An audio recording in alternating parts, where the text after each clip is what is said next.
episode 3. This is Influences, and I'm Amir the Pirate, and we're going to talk about our influences today, and I hope you like the show.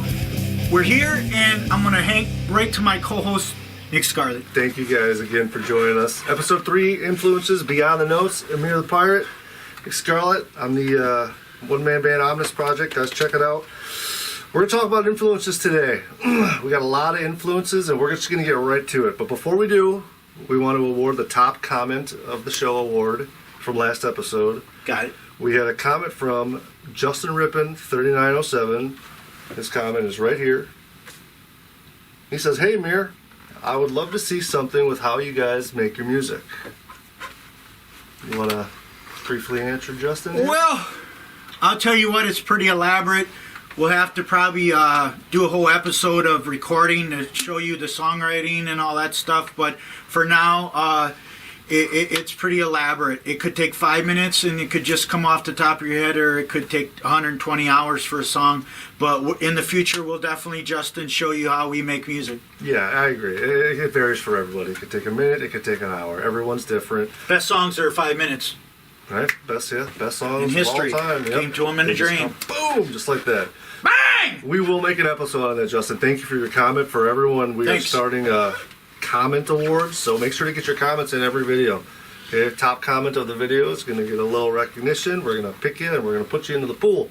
At the end of the year, Comment of the Year award is going to get a nice big prize.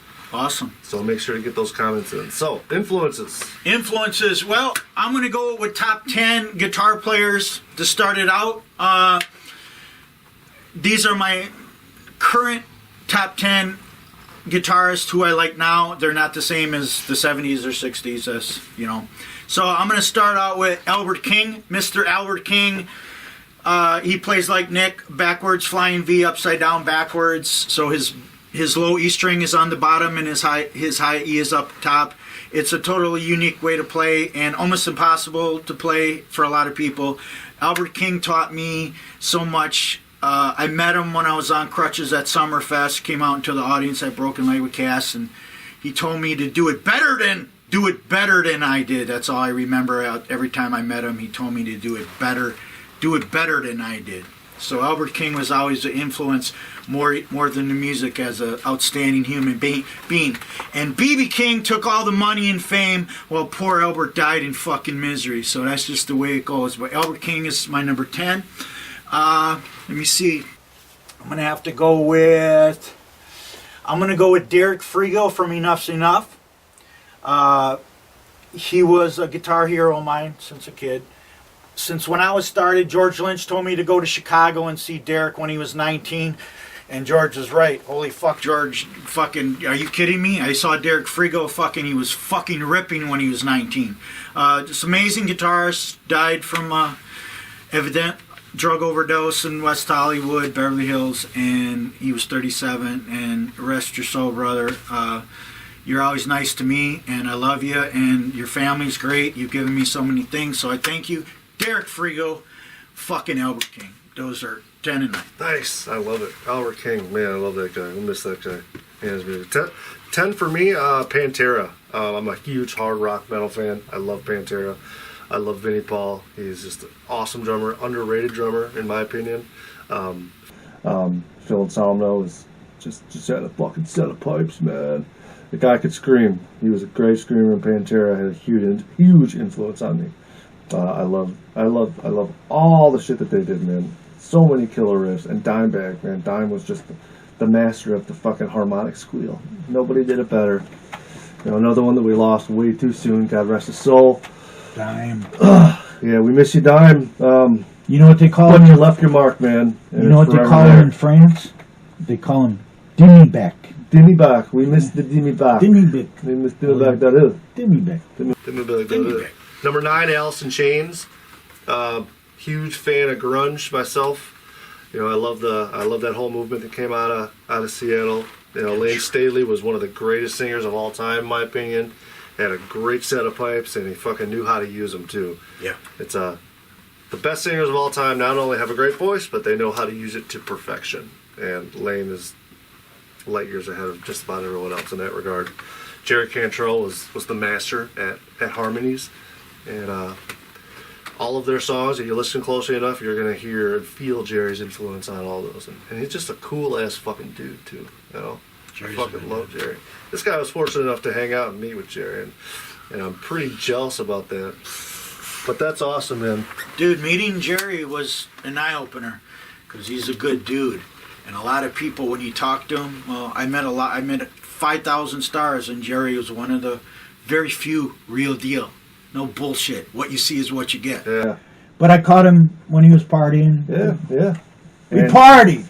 you can tell he's a real dude. Like, he's just like down to earth, cool dude. Because Gibson's got that icon show that they do on their channel. And Checked it out. man, Jerry Cantrell's episode, an hour and a half long. The guy just spitting fire for over an hour. I could listen to that guy talk for days. Boogie Depot. So Jerry Control. Yeah, Jerry Cantrell, and then Alice in Chains in general, they're a huge influence of mine. So 10 Pantera, 9 Alice in Chains. Number 8. I'm gonna go with let me go with 2 women right quick. Give some women some recognition. Yeah. Lita Ford, who was in the Runaways, great lead guitar player. She's still relevant today. She still plays. And she was in the Runaways when she was a teenager with Joan Jett, who happens to be one of the best female rhythm guitarists.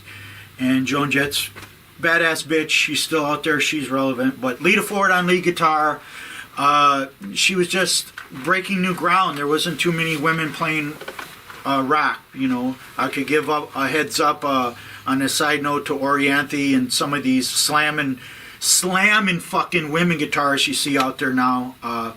Without getting too long-winded, I'm just sticking with Lita Ford. And my second one, Nancy Wilson from Heart. Nancy is a fucking beautiful human being, a decent person, a phenomenal fucking fingerstyle, acoustic, electric, don't matter, songwriter, singer-songwriter, guitar player. She's a phenomenal guitar player. I grew up on all that shit in the 70s. Heart was awesome. I love Heart's still. Me and my wife saw Heart at the Pfizer Center. Oh, yeah? Fucking not too long ago. Best show ever. Phenomenal. A 10 out of a 10. Wow. Best. Better than the album. So I was like, man, are they fucking tracking? No, they're really singing. Heart rocks, man. Nancy Wilson, Lita Ford. Those are my 7 and 8. It's number 8 for me. I'm going to go drummer, Neil Peart. Best drummer of all time. Again, that's not up for debate. That is a fact. Neil Peart is the best drummer of all time. And if you out there disagree, I will fucking fight you. Okay? And if you do, I'm just kidding. If you disagree, let me know why I'm wrong or who is the best drummer of all time. I think it's Neil Peart. The guy was just leaps and bounds of everybody. And he was, outside of a drummer, he was a great lyricist and just a musical genius in all aspects of the word. The guy, never heard anybody make a melody while playing drums. And he was the first one to kind of do it. So Neil Peart, number 8. I loved him. Always going to be the best drummer in my opinion. Number 7. 7 would be Nirvana. Kurt Cobain and Dave Grohl and Chris Novoselic. The big 3-piece out of Seattle that kind of changed basically everything. You know, out with the 80s and in with the 90s. I really dug Nirvana a lot and more. Dave Grohl was. I liked Dave Grohl more than I liked Kurt Cobain. You know, a lot of people would think, oh, Kurt Cobain, he's frontman, you'd like him, and I do. Yeah. I relate with him. I'm a left-handed guy, so I got a lot to relate with. But something about Dave Grohl, that guy was just a fucking animal on those drums, man. Kurt Cobain was, he was relatable to me because he was left-handed. We're left-handed. Both of us are left-handed. Right. Part of the 27 Club. Unfortunately, he died at 27. Forever 27. And on top of that, Kurt Cobain was the first time that I saw somebody really like sing and play guitar at the same time. You know, I'm sure I've seen like little bits and pieces of that before, but that was the first time I really saw that. It made me kind of want to do that. Right. And Dave Grohl was a huge part of Nirvana. Didn't get a lot of credit because, like you said, he's a shy guy. But man, did he leave his fucking mark when they broke up. Holy shit. Dave Grohl went on ended up being an amazing musician. I mean, the guy has just written hit after hit after hit after hit. And who would have thought the drummer in some band ends up more successful than the band he was originally with. Especially the shy boy. The shy guy, yep. So, Neil Peart, number 8. Nirvana, number 7. Awesome. Good picks, dude. Yeah, thanks. There's some versatility between two fucking totally different parts of the world. That's what's great, man. Yeah. That's what's great about it. You know? That's killer. I'm going with here. We got two more here. We did 8, 9. Fucking 10, 9, 8, 7. I'm going with Django. 6 and 5. I'm going with Django Reinhardt. Oh, yeah. Django Reinhardt was a gypsy guitarist. If you haven't heard of Django Reinhardt, please check him out. Django Reinhardt had 2 working fingers on his fret hand. 2 of them. And this guy was fucking flying like Yngwie Malmsteen with 2 fingers. So if fucking Django Reinhardt can do it with 2 fingers, there is no excuse why other people can't do it with fucking 5. Django Reinhardt was ahead of his time. Look him up. The guy was amazing. They even did a movie with fucking Sean Penn playing him, kind of. Django Reinhardt's his history. The guy partied. He fucking smoked cigarettes and just all he wanted to do is play his guitar. Huge influence on me. I asked so many people about him. So many fucking relatives. I say, ever hear of Django Reinhardt? Django who? Well, fuck you. Django Reinhardt. Okay. One more for you. Number 5, Jakey Lee from Ozzy. If you're talking flash guitarist, technical, very fucking flashy, very fucking ahead of his time. In the 80s, he played on Bark at the Moon with Ozzy, Ultimate Sin. He was in a band called Badlands. He had like 3 albums with his band Badlands. It was like hard rock blues. But Jake got shot in Vegas 2 months ago. He was walking his dog. Jake's a friend of mine. Jake, my heart goes out to you, brother. I hope you're doing well. Somebody shot Mr. Jakey Lee while he was walking his poor dog 4 in the morning in Vegas. They put 3 bullet holes in my guy. So whoever did that, fuck you. When did this happen? Like fucking 5-6 weeks ago. Holy shit. Fucking 2 months, you know. So, I hope you're doing well, Jakey, and I hope you recover, and I hope to see you soon again. I love you, brother, and I'm sorry you got shot, and now you're like me, a walking goddamn fucking legend that shouldn't be here. 3 bullets and the man lived. Jakey Lee from Ozzy Osbourne. So Jakey Lee gets shot. Jakey Lee was fucking no whammy bar, just fucking hardtail bridge, and was fucking doing all kinds of tricks and licks, and he was a guitar player. He's a lot of people's favorite. A lot of people can argue with Jakey Lee. Best hair also in rock and roll. Undeniably the best hair. You know, what has hair got to do with guitar playing? Well, back in the 80s, it had everything to do with it. How flashy you were, or what your fucking outfit was. The allure of the person was bigger than God. Yeah. You know, whoa, man, look at that dude. He's killer. Yep. So Jakey Lee and Django Reinhardt. We got those are my 6 and 5. Yep. My number 6 is Metallica. Metallica. I love Metallica. They're like the first heavy metal band that I got into. Awesome. Like we talked about a little bit in the last episode, when I think of metal or hard rock, it's Hetfield's voice. Do that again. That comes to mind. Oh yeah, yeah. Macho Man Randy Savage. Yeah, ooh, I'm gonna break you. Heavy. Metallica. I mean, everyone knows Metallica. They don't need any introduction. I love them. They're my 6th influence. Number 5 is Mudvayne. And Metallica introduced me to Mudvayne. And I was introduced to Mudvayne in high school when I heard Dig for the first time. One of the best metal songs still to this day, in my opinion. After I heard Dig, I absolutely fell head over heels for that band. I love the lead singer. He has the best scream of all time. You know, and screaming is important. There's a lot of different types of ways you can scream in metal, you know. Not a lot of people are into the screaming and stuff, but I really love it. And in my opinion, Chad has the best scream I've ever heard, and their drummer was pretty damn good. And they have the greatest bassist of all time, in my opinion, Ryan Martini. If anyone out there knows who Ryan Martini is, you know exactly what I'm talking about. I get to fucking check out a new bass player. I like to hear some. I never heard of someone. Then to check him out, that freshness. Man, he's gonna fucking blow you away. He actually did. He stepped in and helped Korn on a tour, I think a year ago or so, when Fieldy was out. And Monster. God, he's just a fucking animal, man. He's just so energetic, flying around the stage. Robert Trulli. Yeah, and he slaps that bass like no one else. Is he man. playing way down there? You know, he's the final boss of basses. Dude, I saw Mudvayne and fucking that singer and Wayne Static from Static X. I saw Mudvayne and them dudes do a scream off in Austin in a little ass shopping center. Thing. Yeah, this is scream off. Yeah, them God two, damn. Wayne Static and the dude from Mudvayne, and both of them. They hurt themselves. I bet. The show was over. It was over. Oh, fucking Wayne Static, that guy was so killer, man. Scratch, like, you know when you start to rip, like Damage? Yeah. They both, like, oh, fuck you. Yeah, no, I can do this better, yeah. Some Phil Ensemble Wisconsin shit. Death Trip. Remember that album? Oh, yeah. Fucking killer album, man. Yeah, Wisconsin Death Trip and Static. The fucking, the fucking Phil Ensemble full, Cemetery Yeah, Gates. he's the living example of what happens when you don't Cemetery scream properly. Gates. What a beautiful fucking instrumentally sound Good song. music Good with song. some killer Great vocals song. and ready to makes you want to drink like some fucking booze or Jack. energy drinks and just fucking go for it. Start jamming. Yeah, Phil was an animal. Cemetery Gates. Good song. And Ryan Martini had a big influence on me because I play rhythm mostly in my guitar, and because of the way that I play, it's upside down. My bass note is on the bottom.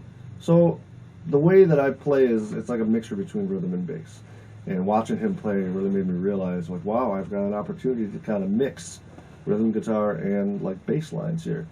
So I started to do that, and it worked. I love it, and I really appreciate the way that Ryan plays, and he definitely helped me out a lot when I was trying to find my way in how I'm making music. So yeah, 6 Metallica, 5 Mudvayne. Mudvayne Metallica. We're in our top 4 now. Okay, folks. Final 4. Top 4. Okay, in 4 and 3, I'm going with Nuno Bettencourt from the band Extreme. Why? Because he's top 10 guitarist, versatility-wise, well-rounded guitarist. Can he play orchestrated? Can he play rock? Can he play country? Can he fucking finger pick? He can do it all. Nuno Bettencourt is relevant, still out there playing. He has his own style. If you don't believe me, check out any Extreme album. Check out Porno Graffiti. Check out Get the Funk Out guitar solo. Nuno's jammed with them, hung with them. Nice guy. Does have a fucking ego, but we all have egos. When you're fucking good, you better have some kind of fucking ego. But Nuno's got fucking ego extreme. That dude's got some skills. But he's got the skills to back up the Right. fucking ego. So give it up for Nuno. Number 3, George Lynch. George Lynch was born September 28th, 1954. He turned 70 this September. He's 70 years old. George Lynch from Dockin. Souls of We, Lynch Mob, End Machine. He's got like 50 bands he's been in. He's out there playing right now, folks. He's 70 years old. 70. So, if this man can play, we have no excuses amongst us. And you kids watching, if you're 16 or 20, go check out George Lynch at 70. He's playing better than ever. He's fucking old and gray. He's 70 years old. That's He's crazy. phenomenal guitar player, well-rounded, actually underrated, nice guy.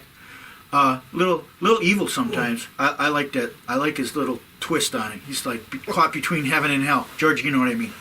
I love you, and George Lynch, you keep going. I hope that you play to your dying day. And on another note, Bridget Bardot shares George Lynch's birthday, September 28th. Same birthday, the lovely Bridget Bardot, one of the most beautiful women on earth. If you argue that, there's something wrong with your fucking acorn. September what? It's September 28th. 28th. And George is September 28th. But they're from different years, of course. George is from 54, and Bridget's fucking 90. Classic beauty. My wife knows Bridget Bardot well. Really? Yeah, she's got all kind of correspondence and letters, shit. handwritten art, all kinds of shit with Bridget. Yeah, you We got went a to her lot- You got house. a lot of Bridget Bardot memorabilia in your house, so I know. you Dude, guys we know went pretty well. we went to her house and went around the gate. I told my wife, no, we're going right on her beach. She was watching us out her fucking patio curtain. Who the fuck are these guys? That's awesome. And she met her and started correspondence, and very nice lady. Yeah. Animal activist. Bridget Bardot cares about animals. Very nice lady. I applaud you. Beautiful woman, beautiful lady. Bridget Bardot. How do we get off on this from George Lynch? To share this thing, Bridget. Top 4 and All right, my top 4. Number 4 is Avenged Sevenfold. I love those guys. Absolutely love their sound. Rev was a phenomenal drummer. I loved him. He had a super complex way of just keeping all their songs super tight and a really unique sound. And Sinister Gates, their guitarist, phenomenal guitarist, one of the top 5 guitarists living right now, in my opinion. And the guy was just unbelievable guitarist. And they had a really cool way of. Who's the other guitarist?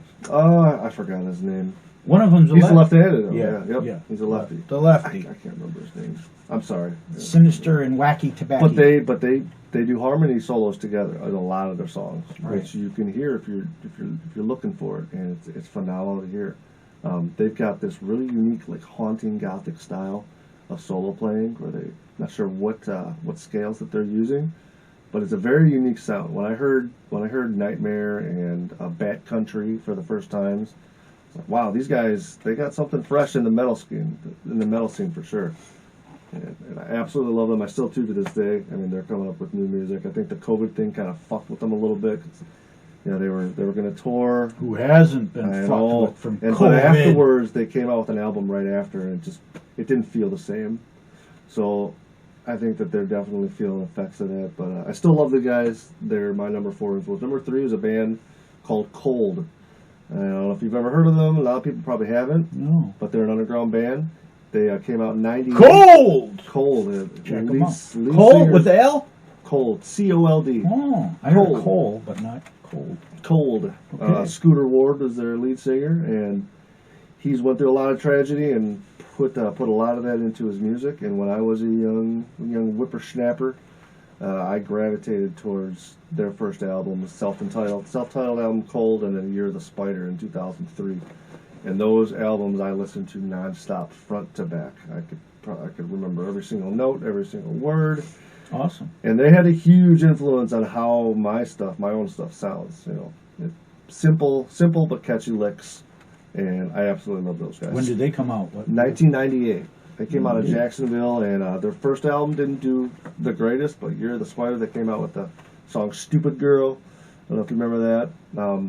It's a great song, and they got a lot of good songs. They don't get enough credit. They never have, in my opinion. They went through a lot of band changes, a lot of replacement band members over the years, but they still hold true to their sound. They've got a very unique, just classic hard rock sound, and I love it. Came out of swampy Florida. Jacksonville, Florida, yep. Jacksonville. Some humid shit down there. Mm-hmm. Might have affected the way their fucking writing was. Could be, yeah, man. I mean, Scooter has a very unique voice. You hear him sing, and you're never going to forget it. I'm checking them out. You know, you'll dig it. This is cool about checking out influences. I have no idea, so... Check out Cold, Stupid Girl. Came out in 2003. Excellent song. I know a song called Stupid Girl. But Stupid Girl! I know another song called Stupid Girl. It was like their one relatively I big think top I heard 40 hit. Stupid Girl with a woman singer. Yeah. Yeah, I'm gonna have to look into that. Well, those are two He unexpected. did a collaboration with Aaron Lewis from Stained. You know, they did one song together, and that got them a little more recognition. Right. But not enough. I mean, a great band. I love them. Check them out. Check them out. Top 2. We're down to top 2. Top 2. More bands I haven't heard of. Okay, we're going to be wrapping our fucking episode up here of influences. We're in the final 2. I'm going to have to go with Mr. Les Paul. Les Paul himself. The guy's a legend. The guy invented multi-track recording. He had the log, he had the fucking Epiphone Gibson log. He had the railroad tie stretched across and was battling with Leo Fender for the first electric guitar. Basically, those are the pioneers. He invented multi-track recording with his little secret black box that Eddie Van Halen was trying to steal all the time. And Les Paul's a phenomenal player. Check out Les Paul and his wife, Mary Ford. They're both playing like ultra speeds, and you think it's sped up, but they're fucking blazing guitar. Him and his wife are playing in unison. Phenomenal. Mary Ford, his ex-wife, was a phenomenal singer, phenomenal guitarist, phenomenal songwriter. Les Paul, I told you a story about my Polaroid. My Polaroid of Les Paul at the award ceremony was cut up into pieces. By who? my ex-fucking wife. My buddy Johnny Kaler, Damian Fisher, and Mr. Gregory was there. We're at the fucking place. I'm all tuxedoed out. I'm all pimped out. I got my cane, my top hat. I'm taking a picture with the one-step Polaroid. And I don't know, a year later, RIP's in the comment for the Amir's fucking photo, guys. the fucking thing got cut up. The fucking Polaroid of Mr. Les Paul and me was cut up. Look what she did to him. And my fucking life was never the same. That's my hero. You're a fucking hero. Oh, I gotta deal with this shit. Look what she did to him. Yeah. Okay, Les Paul. Come on. Anybody who ever played a guitar, come on. What do you think the Gibson Les Paul is? Les Paul, man. Les Paul invented so much shit, and you know he should be given more credit. So I'm going to my number one. I got the Randy Rhoads. Number one, Randy Rhoads. Got some wine here from the Rhoads Distillery, Randy Rhoads wine. If you have any cases, I had 2 bottles. If you have a case, could you please send them to us? We're going to have a show with 2 or 3 cases. How can you get it? You get it from Randy Rhoads' sister. Get it from Kathy Rhoads. Kathy has a winery. They have a wine shop in West Hollywood. Go to Kathy Rhoads and get us a case or 2, preferably 2 cases of the Randy Rhoads wine in California, and come on the show and we'll talk about Randy. Come out here and drink it with us. We'll play some Randy Rhoads music and we could do a whole show on Randy Rhoads. Randy Rhoads was just everything when I was a little kid. You know, Randy's December 6th, 1956. He was born in fucking Burbank. A little heads up on his birth. He died March 19th, 1982. Not the 20th, the 19th of March. And the horns out there are fucking vindictive to the truth. I heard the horns blowing. Randy Rhoads is the reason I'm here. Everything about Randy. I died 3 times that day. It's in my autobiography. I died 3 separate times on March 19th. True story. If it's a fucking false lie, which some people accused me of, may the fucking lightning strike me dead right now. Randy Rhoads is the only reason I'm sitting here today. Randy Rhoads. That's the fucking truth. The tornado sirens go off. And I hate liars. Amir didn't die. Died at fucking St. Michael's 3 times. I'm in their history books because of Randy Rhoads. I guess he sent me back here, and he went on to bigger and better things. Who knows? I'm trying my best, but there will only be one Randy Rhoads, and he's a very special guitarist, and I'm sure a lot of people out there who know Randy feel that way. So, absolutely. Number one, Randy Rhoads. Randy Rhoads is a legend, man. Check out Blizzard of Oz, Diary of a Madman, and the 1987, 5 years after his death, the tribute album. Listen to the tribute solo, particularly, says it all.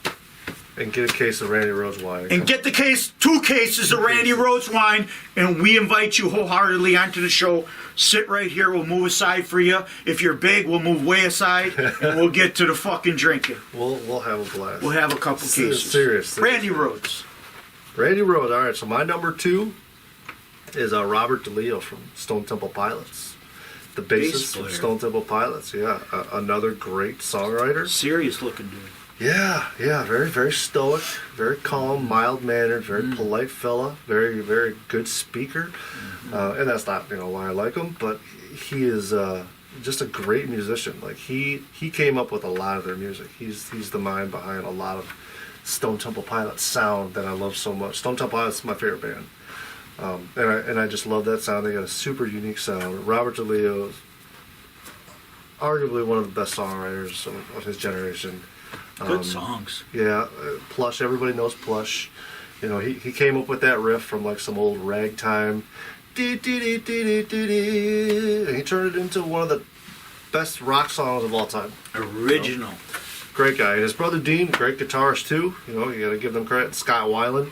Scott Weiland was just a fucking phenomenal singer. I mean, I missed that guy. God, they were just Stone Temple Pilots were on another level. I miss his swagger. Yeah, he did have a swagger. That guy. He knew who he was, and he wasn't afraid to show it. No. That's for sure. And good on him, man. Another one we lost. All my heroes are fucking dead, man. That's it. So Robert DeLeo's my number 2 from Stone Temple Pilots. Good pick. And my number 1, this is a curveball. No one's gonna expect this because this is kind of rock here. But Max Martin, the producer, Max Martin, is my number one influence of all time. That's shocking. He's he's responsible for 24 number one Billboard hits over the last 20 years or so. This dude tells me, Max Martin, here I'm thinking it's going to be totally something different. And you know, production is super, super important, and nobody did song production, especially for pop music. Nobody did it better than Max. I mean, anyone who's ever listened to an NSYNC song, a Britney Spears song, a Justin Timberlake, a Backstreet Boy, all those bands that were like, all those boy bands that were like really popular in the early 2000s, every single song that did well, he wrote. He created all of it. The guy was categorically a musical genius, in my opinion. Could he dance, though? I don't think so. I think he left that to the dancers. But he could come up with a melody to save his life better than anyone, in my opinion. And anyone out there who plays music, you know, playing music is one thing, writing music's another thing, producing music's a whole fucking different ballgame, man. Right. It's totally different, and Right. and he just perfected it. And you guys know exactly what I'm talking about if you produce your own music like we do. It takes a special type of talent to not only produce it to a professional quality level, but to be able to come up with those catchy melodies again and again and again and again and again like clockwork. Exactly. So Max Martin, Out of left field, but That's he left is my field. greatest influence of all time. Wow. It was him that made me want to try and write catchy hooks. It just shows you that you can't compilate and predict someone's fucking top 10, because your top 10 and my 10, we're fucking all over the place. Yeah, we all got different influences. We all got different backgrounds or different things that churn your guys' wheels, and we want to know what they are. So make sure to leave a comment. Give us your What are your guys' top influences? Give us your top couple, top 2, top 3, top 5. Write a Rolodex. I don't give a fuck. Write like your top 100, top 10,000. We're thinking about doing like a multi-series for influences just because they're so vast. We could. So why don't you guys give us some ideas on influences that you would personally like to hear us talk about? Give We'd us love an to do idea it. about an influence, part 2 or something. Mm-hmm. Well, I like to just give a quick heads up to a couple other things besides. I just did top 10 guitarists. I would like to at least give a bass player up, singer, and a drummer. Well, I'm going to go with Paul Shortino on vocals because he has such a bluesy voice. Just one of my favorite singers. Of course, I like Ozzy and Sabbath in the day. There's phenomenal singers, but Paul Shortino always had the blues rasp for me, so I just dig that motherfucker. And as far as the drummer, I'm going to have to go. He's a Neil Peart. I'm going Tommy Aldridge, Black Oak, Arkansas, Ozzy Osbourne with Randy Rhoads. Tommy fucking Aldridge, when I saw him like 10, 20 times in little clubs. I saw him fucking play with Yngwie once in a fucking club, 19 people. And I got to go back and meet him, fucking watch him up this close, and I was like, holy fuck, this guy can fucking play drums. Tommy Aldridge, what a beautiful human being. A beautiful man. Thank you for the music you've given everybody. So there's drums. What do you guys think? Neil Peart, Tommy Aldridge. Neil Peart, Tommy Let's Aldridge, go. teach their own. Bass players, I'm going with Billy Sheehan for Mr. Big. He played in a band called Talus back in the day. They opened up for Yngwie at Summerfest.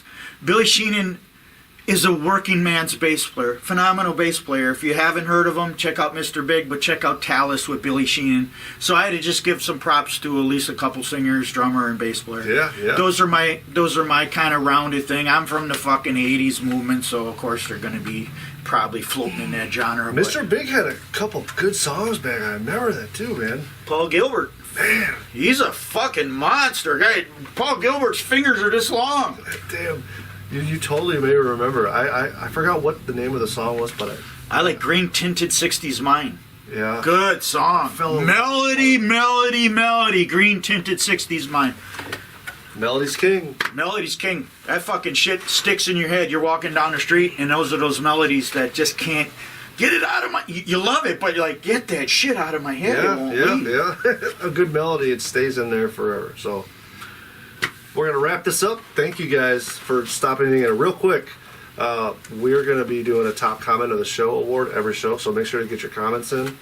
Okay, every single episode, the winner of the top comments gonna get the comment posted. We'll talk about it for a few seconds, At the end of the year, not this year, the end of 2025, we're going to take all the top comment winners and face them off against each other. And Amir and I will discuss the Comment of the Year award. The winner. The winner of the Comment of the Year award. Are we giving a car away? We're gonna give. We'll give a card. Let's add a D onto that. We're gonna give you an Amazon gift card, $250, maybe $500. We'll see it. But you're gonna get a nice surprise. You're gonna get a nice surprise and a nice prize. So Stay tuned for fucking prizes. Who doesn't like prizes? Everyone loves prizes, man. Get the comments in, guys. We wanna engage with you guys. And one more time, if anyone out there is in our area and you wanna be interviewed on the show, you want to be a part of this, just reach out. Reach out. We'll send you out the questionnaire. You fill it out, get it back to us. We'll get you out yeah. here. But you got to bring Randy Rhoads' wine. Bring some wine for us. Good. Okay, it was a great show. Fucking our influences hopefully influenced you somehow. And it was a good time. And please leave some comments. Leave some comments, leave a like, subscribe, and we'll catch you on the next one. Thank you, guys. Beyond the words! On the notes. Beyond the notes. Beyond the words.